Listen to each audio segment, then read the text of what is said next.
श्रीमद्वाल्मीकि रामायण युद्धकांड अध्याय 63। कुंभकर्ण का रावण को उसके कुकृत्यों के लिए उपालंब देना और उसे धैर्य बढ़ाते हुए युद्ध विषयक उत्साह प्रकट करना। राक्षसराज रावण का यह विलाप सुनकर कुंभकर्ण ठहाका मारकर हंसने लगा और इस प्रकार बोला,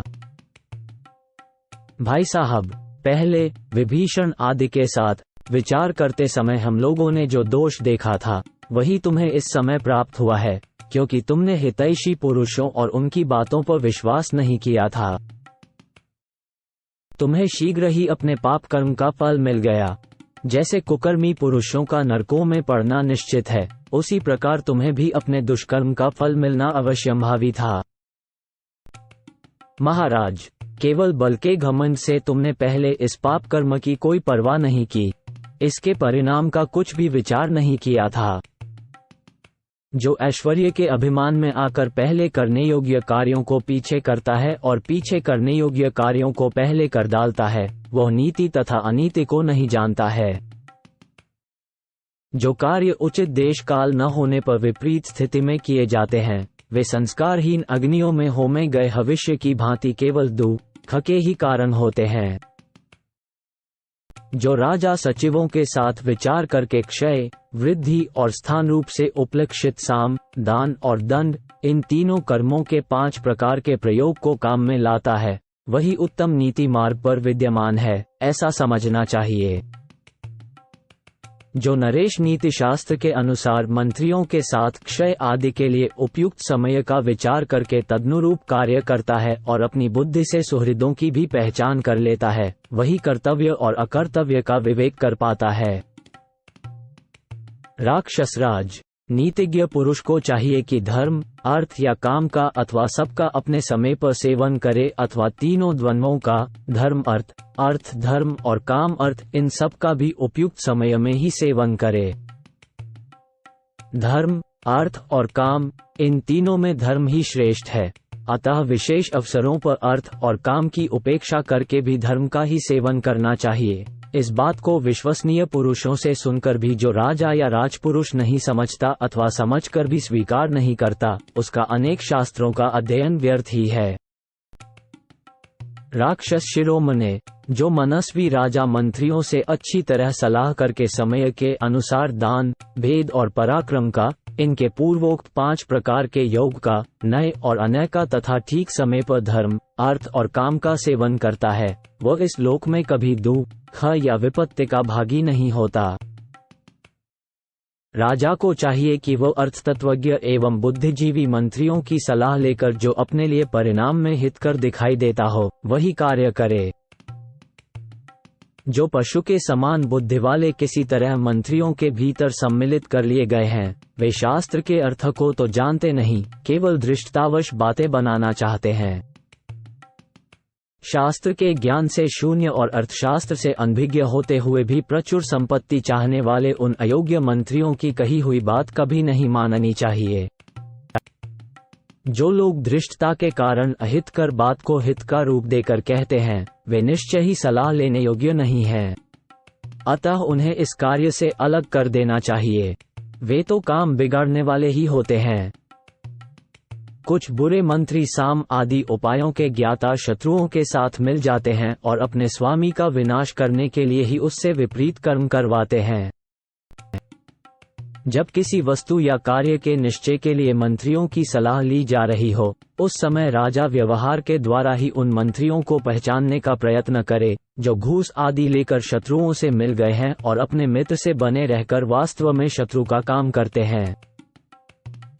जो राजा चंचल है, आपातरमणीय वचनों को सुनकर ही संतुष्ट हो जाता है और सहसा बिना सोचे विचारे ही किसी भी कार्य की ओर दौड़ पड़ता है, उसके इस छिद्र, दुर्बलता को शत्रु लोग उसी तरह ताड़ जाते हैं, जैसे क्रौंच पर्वत के छेदकों पक्षी। क्रौंच पर्वत के छेद से होकर पक्षी जैसे पर्वत के उस पार आते जाते हैं, उसी तरह शत्रु भी राजा के उस छिद्र या कमजोरी से लाभ उठाते हैं। जो राजा शत्रु की अवहेलना करके अपनी रक्षा का प्रबंध नहीं करता है, वो अनेक अनर्थों का भागी होता और अपने स्थान, राज्य से नीचे उतार दिया जाता है। तुम्हारी प्रिय पत्नी मंदोदरी और मेरे छोटे भाई विभीषण ने पहले तुमसे जो कुछ कहा था वही हमारे लिए हितकर था। यूं तुम्हारी जैसी इच्छा हो वैसा करो। कुंभकर्ण की यह बात सुनकर दशमुख रावण ने भौहें टेढ़ी कर ली और कुपित होकर उससे कहा, तुम माननीय गुरु और आचार्य की भांति मुझे उपदेश क्यों दे रहे हो? इस तरह भाषण देने का परिश्रम करने से क्या लाभ होगा? इस समय जो उचित और आवश्यक हो वो काम करो। मैंने भ्रम से, चित्त के मोह से अथवा अपने बल पराक्रम के भरोसे पहले जो तुम लोगों की बात नहीं मानी थी उसकी इस समय पुनः चर्चा करना व्यर्थ है। जो बात बीत गई सो तो बीत ही गई। बुद्धिमान लोग बीती बात के लिए बारंबार शोक नहीं करते हैं। अब इस समय हमें क्या करना चाहिए इसका विचार करो। अपने पराक्रम से मेरे अनीति जनित दुख को शांत कर दो। यदि मुझ पर तुम्हारा स्नेह है, यदि अपने भीतर यथेष्ट पराक्रम समझते हो और यदि मेरे इस कार्य को परम कर्तव्य समझकर हृदय में स्थान देते हो तो युद्ध करो। वही सुहृद है जो सारा कार्य नष्ट हो जाने से दुखी हुए स्वजन पर अकारण अनुग्रह करता है, तथा वही बंधु है जो अनीति के मार्ग पर चलने से संकट में पड़े हुए पुरुषों की सहायता करता है। रावण को इस प्रकार धीर एवं दारुण वचन बोलते देख उसे रुष्ट समझकर कुंभकर्ण धीरे धीरे मधुर वाणी में कुछ कहने को उद्यत हुआ। उसने देखा मेरे भाई की सारी इंद्रियां अत्यंत विक्षुब्ध हो उठी हैं। अतः कुंभकर्ण ने धीरे धीरे उसे सांत्वना देते हुए कहा, शत्रुघ्न महाराज, सावधान होकर मेरी बात सुनो। राक्षसराज, संताप करना व्यर्थ है। अब तुम्हें रोष त्याग कर स्वस्थ हो जाना चाहिए। पृथ्वीनाथ, मेरे जीते जी तुम्हें मन में ऐसा भाव नहीं लाना चाहिए। तुम्हें जिसके कारण संतप्त होना पड़ रहा है उसे मैं नष्ट कर दूंगा। महाराज, अवश्य ही सब अवस्थाओं में मुझे तुम्हारे हित की बात कहनी चाहिए। अतः मैंने बंधुभाव और भ्रातृ स्नेह के कारण ही ये बातें कही हैं। इस समय एक भाई को स्नेहवश जो कुछ करना उचित है वही करूंगा। अब रणभूमि में मेरे द्वारा किया जाने वाला शत्रुओं का संहार देखो। महाबाहो, आज युद्ध के मुहाने पर मेरे द्वारा भाई सहित राम के मारे जाने के पश्चात तुम देखोगे कि वानरों की सेना किस तरह भागी जा रही है। महाबाहो, आज मैं संग्राम भूमि में राम का सिर काट लाऊंगा। उसे देखकर तुम सुखी होना और सीता दुख में डूब जाएगी। लंका में जिन राक्षसों के सगे संबंधी मारे गए हैं वे भी आज राम की मृत्यु देख लें। यह उनके लिए बहुत ही प्रिय बात होगी। अपने भाई बंधुओं के मारे जाने से जो लोग अत्यंत शोक में डूबे हुए हैं, आज युद्ध में शत्रु का नाश करके मैं उनके आंसू पोंछूंगा। आज पर्वत के समान विशालकाय वानर राज सुग्रीव को सम्रांगण में खून से लथपथ होकर गिरे हुए देखोगे, जो सूर्य सहित मेघ के समान दृष्टिगोचर होंगे। निष्पाप निशाचर राज, ये राक्षस तथा मैं सब लोग दशरथ पुत्र राम को मार डालने की इच्छा रखते हैं और तुम्हें इस बात के लिए आश्वासन देते हैं तो भी तुम सदा व्यथित क्यों रहते हो? राक्षस राज, पहले मेरा वध करके ही राम तुम्हें मार सकेंगे, किंतु मैं अपने विषय में राम से संताप या भय नहीं मानता। शत्रुओं को संताप देने वाले अनुपम पराक्रमी वीर, इस समय तुम इच्छानुसार मुझे युद्ध के लिए आदेश दो। शत्रुओं से जूझने के लिए तुम्हें दूसरे किसी की ओर देखने की आवश्यकता नहीं है। तुम्हारे महाबली शत्रु यदि इंद्र, यम, अग्नि, वायु, कुबेर और वरुण भी हों तो मैं उनसे भी युद्ध करूंगा तथा उन सबको उखाड़ फेंकूंगा।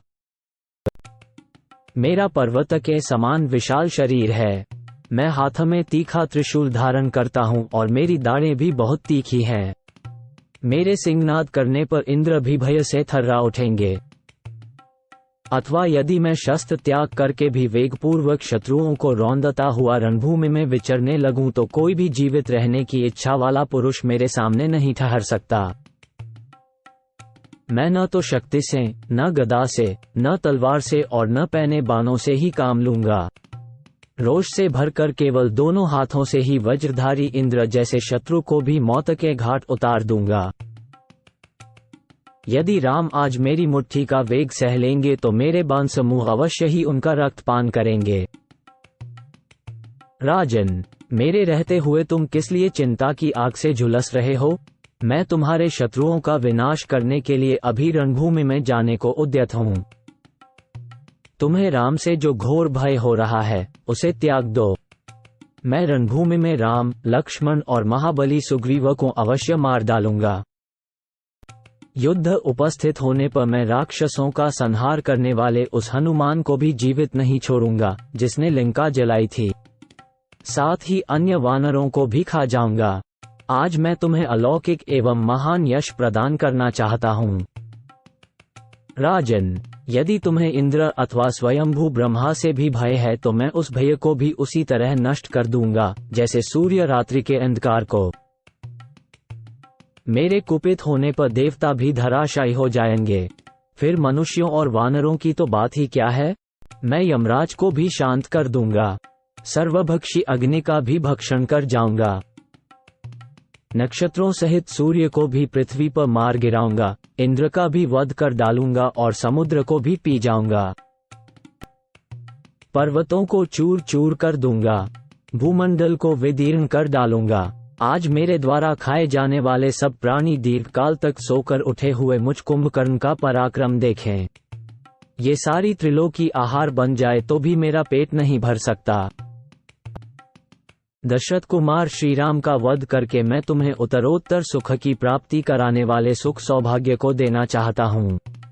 लक्ष्मण सहित राम का वध करके सभी प्रधान वानर युद्धपतियों को खा जाऊंगा। राजन, अब मौज करो, मदिरा पियो और मानसिक दुख को दूर करके सब कार्य करो। आज मेरे द्वारा राम यमलोक पहुंचा दिए जाएंगे, फिर तो सीता चिरकाल सदा के लिए तुम्हारे अधीन हो जाएगी।